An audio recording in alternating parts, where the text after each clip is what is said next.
આ વાર્તા જે પૂરી સાંભળશે તેને ભગવાન શંકર સુખ સંપત્તિ અને સંતતિ આપશે અને એના જીવનમાં કોઈ દી દુઃખ નહીં આવે અને એના ધારેલા કામો થશે એવું પોપટે કહ્યું. તો ચાલો વાર્તા શરૂ કરીએ.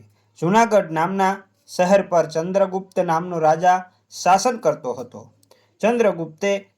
ચંદ્રગુપ્તને 4 પુત્રો હતા અને ચારેય બહાદુર હતા.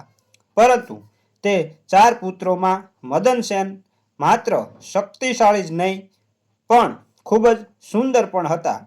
મદનની પત્નીનું નામ ચંદ્રપ્રભા હતું. તે ખૂબ જ સુંદર અને રૂપવાન પણ હતી. તે બીજી કોઈ સ્ત્રીને પોતાના જેટલી સુંદર માનતી નહોતી. તે દરેક કામમાં હોશિયાર હતી. તે ખૂબ જ સારી રીતે ગાવાનું પણ જાણતી હતી. એક દિવસ રાજા ચંદ્રગુપ્ત મદનસેન પર તેની કોઈ મોટી ભૂલના કારણે ગુસ્સે થયા અને તેને દેશ નિકાલ કર્યો. રાજાનો આ આદેશ સાંભળીને મદન ચિંતિત થઈ પોતાના મહેલમાં આવ્યો. મદનને ઉદાસ જોઈ તેની પત્નીએ પૂછ્યું, હે પ્રાણનાથ, તમે કેમ ઉદાસ છો? તમારું ચંદ્ર સમાન ચહેરો કેમ સુકાઈ ગયો છે? રાજકુમાર હોવા છતાં તમે આવી ચિંતા કેમ કરો છો? મદનસેને કહ્યું, હે પ્રાણેશ્વરી, હું તને શું કહું અને તને કંઈ કહેવાનો કોઈ ફાયદો નથી. આજે મારા પિતાએ મને 12 વર્ષનો દેશ નિકાલ કર્યો છે. તેથી હું જ તને વિદાય આપવા આવ્યો છું. આ સાંભળે ચંદ્રપ્રભા હાંફી ગઈ અને બેભાન થઈ ગયા. તેની હાલત જોઈને મદનસેનના હોશ ઉડી ગયા. તે વિચારવા લાગ્યા કે મેં મારી પત્નીને આ બધું કહીને બહુ ખરાબ કર્યું. જ્યારે દાસીઓએ ચંદ્રપ્રભા પર ગુલાબજળ છાંટ્યું ત્યારે તેણીએ હોશમાં આવી ગઈ. ચંદ્રપ્રભા ફરી હોશમાં આવી અને મદનસેનને કહ્યું, હે પ્રાણેશ્વર, જો તમે મને તમારી દાસીને છોડીને પરદેશ જતા રહેશો તો હું તમારા વિના કેવી રીતે રહીશ? હું પણ તમારી સાથે જઈશ. તમે મારી સાથે કેવી રીતે આવી શકો? કારણ કે પરદેશમાં વ્યક્તિને અનેક પ્રકારની મુશ્કેલીઓનો સામનો કરવો પડે છે અને તમે નરમ અને નાજુક ગાલીચા પર ચાલતા અને મહેલોમાં રહેતા આ દુઃખ કેવી રીતે સહન કરી શકશો? મદનસેને પત્નીને સમજાવતા કહ્યું, પરદેશમાં મને જે દુઃખ સહન કરવા પડે છે તે બધા દુઃખ મને તમારી સાથે સુખ કરતાં પણ વધુ સુખદ લાગશે. તમારા વિના જંગલમાં દુઃખ કરતાં મહેલનું સુખ વધારે ભયંકર લાગશે. તે વધુ સારું છે કે હું તમારી સાથે આવું. ચંદ્રપ્રભાએ આંખોમાં આંસુ સાથે કહ્યું. મદનસેને વિચાર્યું કે તે મારા વિના જીવી શકે તેમ નથી. તેથી તેને દુઃખમાં છોડીને દૂર જવાનું મને શોભતું નથી. તેને તમારી સાથે લઈ જવું વધુ સારું રહેશે. આ વિચાર તેના મનમાં આવતા જ મદને તેની પત્નીને કહ્યું, ઠીક છે, ઉદાસ ન થા. અમે તમને અમારી સાથે લઈ જઈશું. પોતાના પતિની આ વાત સાંભળીને ચંદ્રપ્રભા ખૂબ જ ખુશ થઈ ગઈ અને પોતાના પતિ સાથે જવાની તૈયારી કરવા લાગી. બીજે દિવસે સવારે ચંદ્રપ્રભા અને મદન શહેર છોડીને એક જંગલમાં પહોંચ્યા. જ્યારે તે ચાલતા ચાલતા થાકી ગયો ત્યારે તેને યોગ્ય જગ્યા મળી અને એક વડના ઝાડ નીચે આરામ કરવા લાગ્યો. તે ખૂબ જ થાકી ગયો હતો, તેથી ઠંડો પવન તેને ઊંઘમાં ડૂબાડી ગયો. પરંતુ થોડી વાર પછી એક સાપે રાણીને ડંખ માર્યો. રાણીને સાપ કરડવાની સાથે જ પીડાથી રડવા લાગી. જ્યારે મદનસેને આંખો ખોલી તો રાણીને પીડામાં જોઈને અને સાપને જતો જોઈને તે બેચેન થઈ ગયો. થોડા સમય પછી રાણી બેભાન થઈ ગઈ અને ઝેરના કારણે મૃત્યુ પામી. મૃત રાણીને જોઈને મદનસેન જોર જોરથી રડવા લાગ્યો. તેનો રડવાનો અવાજ સાંભળીને જંગલના પ્રાણીઓ પણ રડવા લાગ્યા.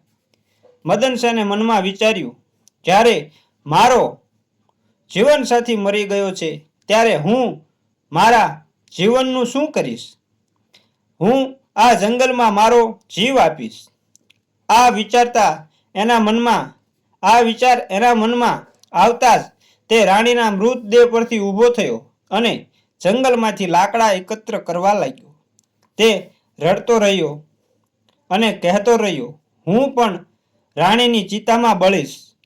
યોગાનુયોગ મહાદેવ અને પાર્વતી પૃથ્વીની ભ્રમણ કરતા એક જંગલમાં ત્યાં પહોંચી ગયા. જ્યારે માતા પાર્વતીએ મદનને રડતો સાંભળ્યો ત્યારે તેમને તેના પર ખૂબ દયા આવી. તેણે મહાદેવને કહ્યું, હે પ્રભુ, કોઈ મનુષ્ય હૃદયદ્રાવક સ્વરે રડી રહ્યો છે. રડવાથી મારું હૃદય ધ્રુજે છે. તમે એના પર દયા કરો અને તેને તેના દુઃખમાંથી મુક્ત કરો. પાર્વતીની વાત સાંભળી ને મહાદેવે કહ્યું, હે પ્રિય, હું તને મારી સાથે એટલા માટે લાવતો ન હતો કારણ કે પૃથ્વી પર દરેક પ્રકારના દુઃખી લોકો છે. આપણે કોનું કોનું દુઃખ દૂર કરીશું? આના પર પાર્વતીએ કહ્યું, હે સ્વામી, ગમે તે થાય, તમારે તેનું દુઃખ અવશ્ય દૂર કરવું પડશે. પાર્વતીની વાત સાંભળી ને ભગવાન શિવ પાર્વતીને પોતાની સાથે લઈ ગયા અને જ્યાં મદનસેન શોક કરી રહ્યો હતો ત્યાં આવ્યા. ભગવાન શિવે મદનસેનને પૂછ્યું, તમે કેમ રડો છો? તમારું શું દુઃખ છે? તમે મારું દુઃખ કેવી રીતે જાણી શકો? મારામાં દુઃખ વ્યક્ત કરવાની તાકાત પણ નથી. હું ઈચ્છું છું કે આ ધરતી ફાટે અને હું તેમાં સમાઈ જાઉં. મદનસેને અત્યંત ઉદાસ સ્વરે કહ્યું. મદનના શબ્દો સાંભળીને ભગવાન શિવને પણ તેના પર દયા આવી અને તેને કહ્યું, તમારી સ્થિતિ મને જણાવો. ત્યારે મદને તેને કહ્યું, મહારાજ, હું જૂનાગઢના રાજા ચંદ્રગુપ્તનો પુત્ર છું. મારા પિતાએ મને દેશમાંથી હાંકી કાઢ્યો છે. તેથી જ હું અને મારી પત્ની આ જંગલમાં આવ્યા છીએ. અહીં આવ્યા પછી મારી પત્નીનું મૃત્યુ થયું છે. સાપે ડંખ દીધો છે. હું તેને મારાથી અલગતા સહન કરી શકતો નથી. તેથી હું લાકડા એકત્ર કરી રહ્યો છું, જેથી હું મારી પ્રિય પત્ની સાથે મારી જાતને બાળી શકું. મદનના આવા દુઃખદ શબ્દો સાંભળીને મહાદેવ બોલ્યા, રાજકુમાર, તું બહુ મોટો મૂર્ખ છે. આ દુનિયા છે. લોકો આવતા જતા રહે છે. એક દિવસ બધાએ આ દેહ છોડવો પડશે. તમે પણ જાણો છો કે આમાં કોઈનું નથી. આ દુનિયા કોઈની સાથે ન આવી છે કે કોઈની સાથે જશે પણ નહીં. તું બુદ્ધિશાળી હોવા છતાં આવી વાતો કરે છે. જો તું જીવતો રહીશ તો તને ઘણી રાણીઓ મળશે. માટે તું મારી વાત સાંભળીને આ વિચાર છોડી દે. મહાદેવના શબ્દો સાંભળીને મદને કહ્યું, મહારાજ, તમે જે કહ્યું તે સાચું છે, પણ મને આવી પતિવ્રતા પત્ની બીજા કોઈ જન્મમાં ક્યારેય નહીં મળે કે હું તેનો વિયોગ સહન કરીશ નહીં. તેથી જ હું એની સાથે જ મરીશ. મદનના વિચાર સાંભળીને મહાદેવને સમજાયું કે તેની પત્ની વિના રહી શકશે નહીં. પછી તેણે મદનને કહ્યું, રાજકુમાર, તારી પત્ની જીવિત રહેવાનો એક માર્ગ છે. આ રાણીની ઉંમર 30 વર્ષની છે, એટલે તેણે તે લઈ લીધી. તારી ઉંમર 70 વર્ષની છે, તેમાંથી 30 વર્ષ વીતી ગયા અને 40 વર્ષ બાકી છે.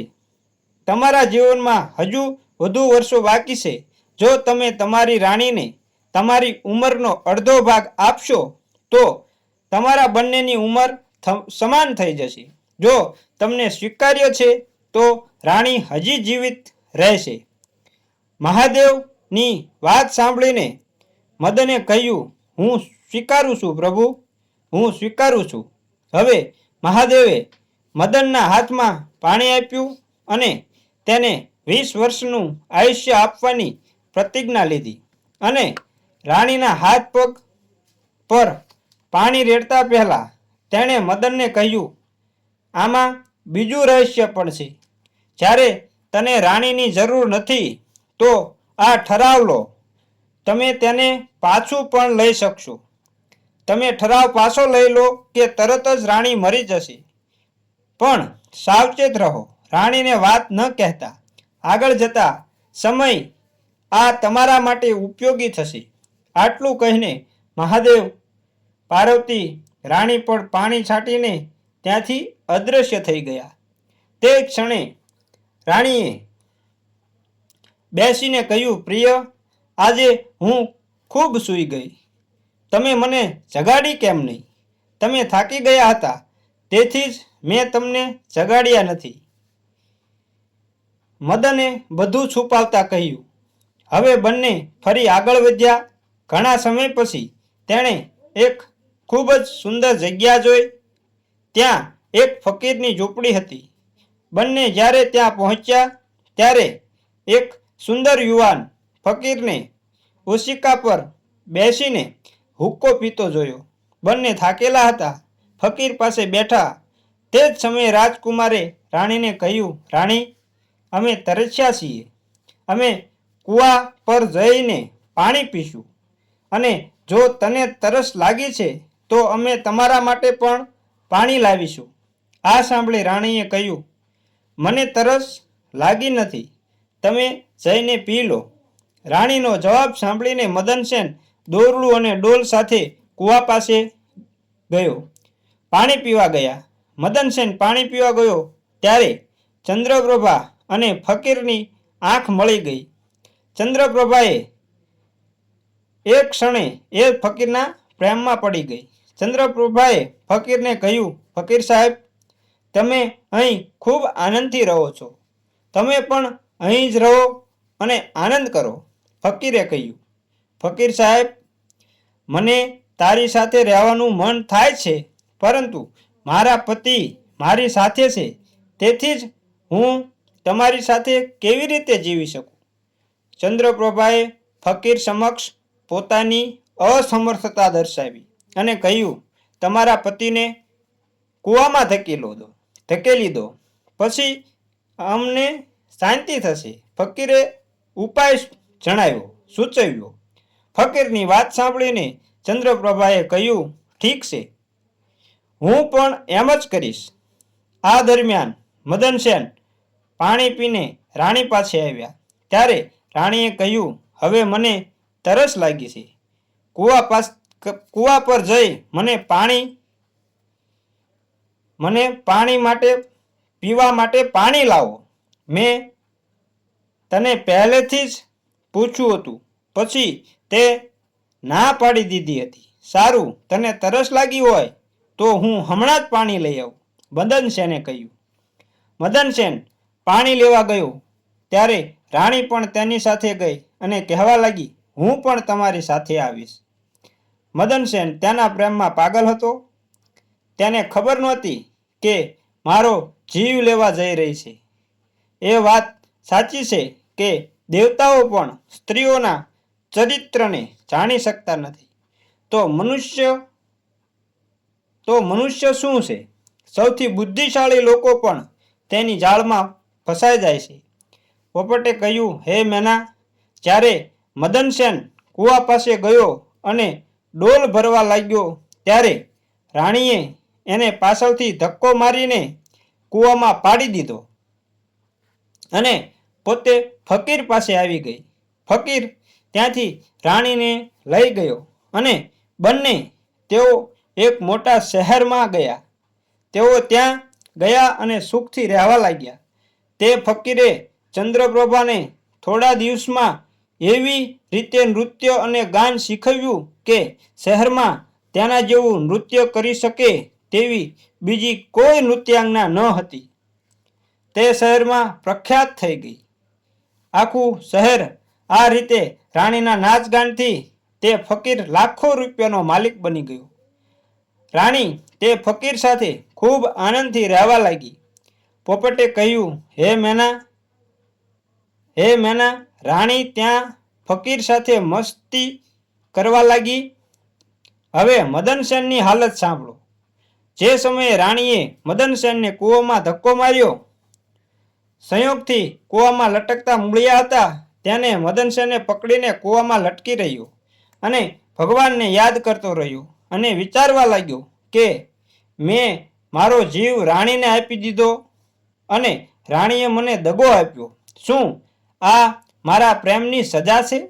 એ જ દિવસે બીજાના બંજારાનો કાફલો તે જગ્યાએ આવ્યો. ત્યાં પહોંચ્યો અને અટકી ગયો. એક બંજારો કૂવામાં પાણી ભરવા ડોલ અને દોરડું લઈને આવ્યો. તેણે ડોલ કૂવામાં મૂકી ત્યારે મદનને તેની ડોલ પકડી, કૂવામાં કોણ છે? બંજારાએ આશ્ચર્યથી પૂછ્યું. હું સંકટમાં પડેલો માણસ છું. ભગવાન ખાતર મને બહાર કાઢો અને મારો જીવ બચાવો. મદને બંજારાને પ્રાર્થના કરી. આ સાંભળી બંજારાને તેની પર દયા આવી અને તેણે મદનને કૂવામાંથી બહાર કાઢ્યો અને પૂછ્યું, ઓ ભાઈ, તમે કોણ છો? તમે આ કૂવામાં કેવી રીતે પડ્યા? તમે મને તમારી સ્થિતિ કહો. ભાઈ, મારી હાલત વિશે હું તમને કેવી રીતે કહું? મારા પર પડેલી તકલીફ વિશે હું તમને કહું તો તમારું હૃદય ફાટી જશે. મદનસેને કહ્યું, હું જૂનાગઢનો રાજકુમાર છું. મારા પિતાએ મને દેશ નિકાલ કર્યો હતો, તેથી હું મારી પ્રિય પત્ની સાથે જંગલમાં ગયો. મારી પત્ની અને હું એકબીજાને ખૂબ પ્રેમ કરતા હતા. જંગલમાં એક સાપે ડંખ માર્યો, મારી પત્નીને કરડ્યો, જેના કારણે તેણીનું મૃત્યુ થયું. હું શોક કરી રહ્યો હતો ત્યારે મહાદેવ અને પાર્વતી મારા પર દયા કરી અને મારા જીવનના અડધા વર્ષ મારી પત્નીને આપી અને તેને ફરીથી જીવિત કરી. અમે તે જંગલમાંથી આગળ વધ્યા. થોડા દિવસો પછી અમે આ જંગલમાં પહોંચ્યા. અહીં એક ફકીરનો પડાવ હતો. મને તરસ લાગી હતી. હું પાણી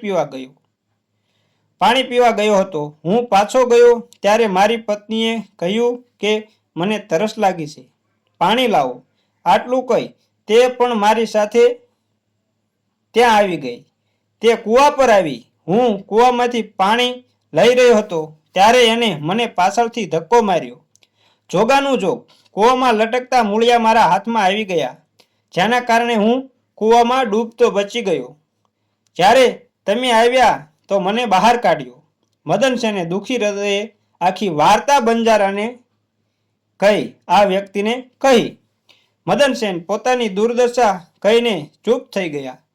તેની ભલાઈ અને રાણીની ક્રિયાઓ સાંભળીને બંજારાએ અફસોસ સાથે કહ્યું, ત્રિયાના પાત્રને કોઈ જાણતું નથી.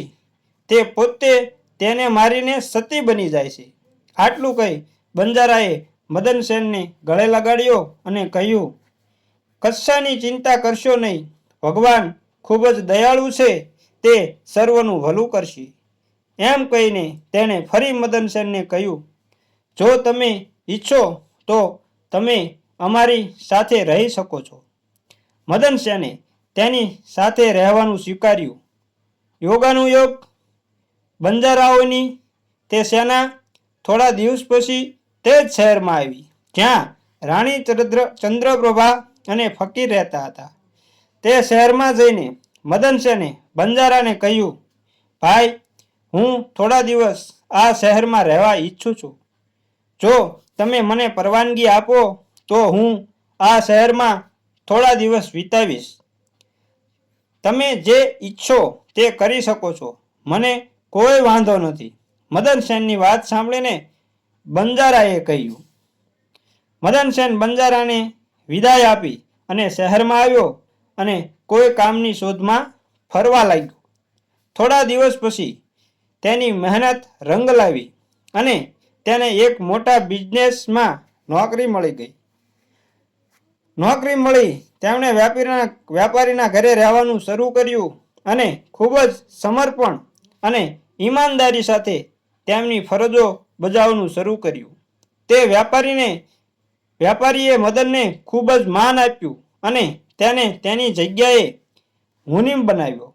હવે મદન સેનના દિવસો શાંતિથી પસાર થવા લાગ્યા. એક દિવસે એ શહેરના રાજાના ઘરે ચંદ્રપ્રભાના નૃત્યોનું આયોજન કરવામાં આવ્યું. રાજાએ તે શહેરના તમામ મોટા વેપારીઓ અને સાહુકારોને પોતાની જગ્યાએ આ નૃત્ય જોવા માટે આમંત્રણ આપ્યું. ચંદ્રપ્રભાના નૃત્યના દિવસે શહેરના તમામ વેપારીઓ અને સાહુકારો રાજાના ઘરે પહોંચી ગયા.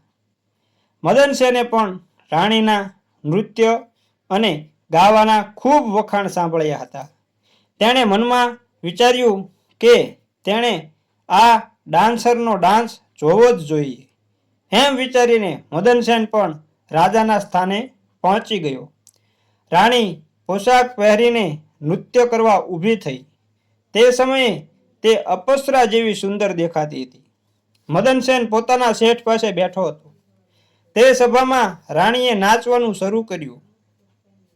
ઠુમકા માર્યા, ઠુમરી ગાયું. ચંદ્રપ્રભાએ પોતાના મધુર અવાજમાં આવા અનેક રાગો ખૂબ જ સુંદર રીતે ગાયા, જેને સાંભળીને સભામાં રહેલા દરેક લોકો ખુશ થવા લાગ્યા. રાજાથી લઈને પ્રજા સુધી બધાએ એમને અનેક ઇનામો આપ્યા. મદનસેને પણ હાથ પર હીરા જડેલી વીંટી પહેરી હતી, તે ઉતારી અને રાણી ચંદ્રપ્રભાને આપી. રાણી ચંદ્રપ્રભાએ અંગૂઠીથી તેને ઓળખી લીધા અને મનમાં કહેવા લાગી, કુદરત અદ્ભુત છે, મારા નસીબદાર પતિ હજુ જીવિત છે અને અહીં આવ્યા છે. હવે એ મને જીવતી નહીં છોડે, તેથી તેને મારવા માટે મારે કેટલાક પગલાં લેવા જોઈએ. પછી તેણે મનમાં એક ઉપાય વિચાર્યો. તરત કઠોર ધૂન ગાવા અને રાજાને રીઝવવા સિવાય બીજો કોઈ સારો ઉપાય ન હોઈ શકે. અને જ્યારે રાજા ખુશ થઈ જાય ત્યારે તેને મારવા માટે રાજા પાસેથી પરવાનગી લેવી. આ વાત મનમાં વિચારીને રાણી ચંદ્રપ્રભાએ અચકાતા રાગીણી ગાવાનું શરૂ કર્યું. રાણી પાસેથી આ ગીત સાંભળીને રાજા ખૂબ જ ખુશ થયો. તેણે ચંદ્રપ્રભાને કહ્યું, અમે તમારાથી ખૂબ ખુશ છીએ. મને કહો, તમે શું માંગો છો? તમે જે કહેશો તે તમને મળશે. જો તમે મારાથી ખુશ છો તો પહેલાં મને વચન આપો કે હું જે માંગુ તે તમે મને આપશો. રાણી રાજાને વચનમાં બાંધવા માંગતી હતી. ચંદ્રપ્રભાની વાત સાંભળીને રાજાએ ચંદ્રપ્રભાને વચન આપ્યું. ત્યારે ચંદ્રપ્રભાએ રાજાને કહ્યું, તમારી સભામાં મારી પાસે એક ચોર છે.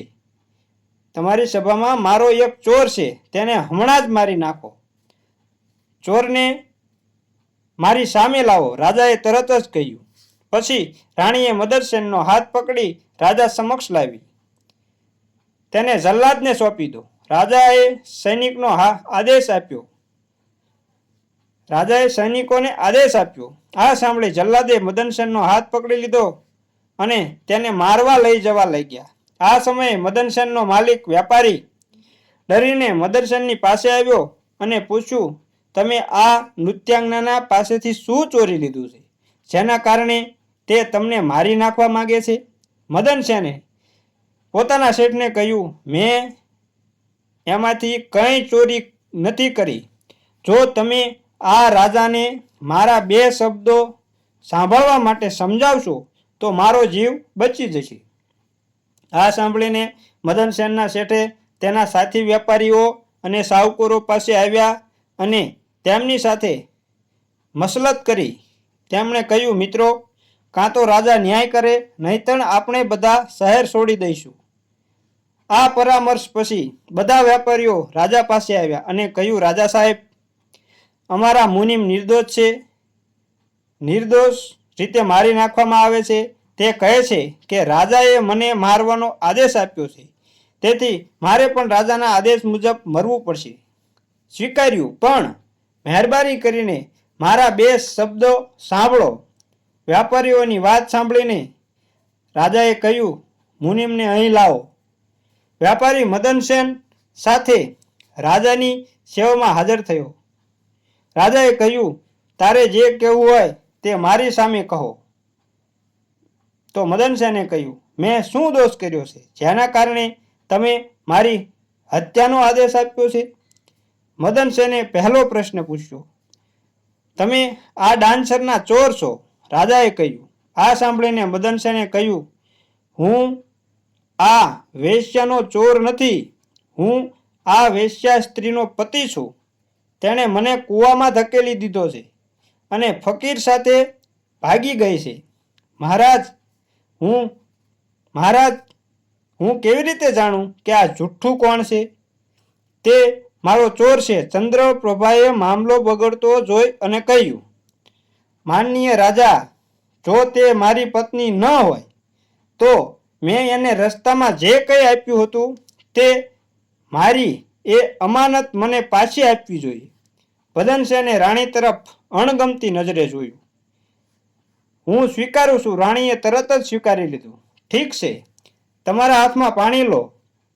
આ સભામાં તમારા માટે મારો ન્યાય થશે. પાણી લો અને કહો કે તેણે મને રસ્તામાં જે કંઈ આપ્યું છે તે હું આજે તને પાછું આપીશ. મદનસેને કહ્યું. રાણીએ તેના હાથમાં પાણી સાથે કહ્યું, આજે હું તેને તે વસ્તુ પાછી આપું છું જે તેણે મને રસ્તામાં આપી હતી. એમ કહીને રાણીએ પોતાના હાથમાંથી પાણી છોડતા જ રાણીએ જીવ ગુમાવ્યો. રાણી મરી ગઈ. આ જોઈ બધાને નવાઈ લાગી. રાજા પણ ભયભીત થઈ ગયો અને મદનસેનને કહ્યું, શું થયું? મને ચોક્કસ કારણ જણાવો. પછી મદનસેને રાજાને પોતાના વિશે કહેવાનું શરૂ કર્યું અને તે ઘરેથી નીકળ્યા ત્યારથી લઈને અત્યાર સુધીની સમગ્ર પરિસ્થિતિ સૌની સામે કહી. આ બધી વાતો સાંભળીને રાજાએ મદનસેનને સાત્ય લગાવી દીધો. તેમને એલાન કર્યું. તેણે પુત્રીના લગ્ન મદનસેન સાથે કર્યા અને તે ફકીરને ફાંસી આપવાનો આદેશ આપ્યો. પોપટે કહ્યું, ઓ મેના, મેં આ વાર્તા સાંભળી છે ત્યારથી હું પણ સ્ત્રીઓને ધિક્કારું છું અને તેથી જ મેં આજ સુધી બીજા લગ્ન કર્યા નથી. મેનાએ કહ્યું, અરે પોપટ, તે સાચું કહ્યું છે, પણ એ પણ સાચું છે કે પુરુષો વધુ ક્રૂર હોય છે. સ્ત્રીઓ 100માંથી 1 કે 2 જ હોય છે જે ચરિત્રહીન કે ક્રૂર હોય છે. મિત્રો, આ વાર્તા અહીં પૂરી થાય છે. અમારી વાર્તા સારી લાગી હોય તો અમારી ચેનલને લાઈક અને શેર કરજો અને કોમેન્ટ જરૂર કરજો. અને ચેનલ પર નવા હોય તો હું તમને એક નાનો એવો અનુરોધ કરું છું અને વિનંતી કરું છું કે અમારી ચેનલ સબસ્ક્રાઈબ જરૂર કરી લેજો અને બેલ આઇકનને પણ દબાવી દેજો, જેથી અમારું નોટિફિકેશન તમને સૌથી પહેલાં મળે અને અમે તમારા માટે આવી નવી વાર્તાઓ પીરસતા રહીએ અને અમને પ્રોત્સાહન મળે. જય માતાજી મિત્રો.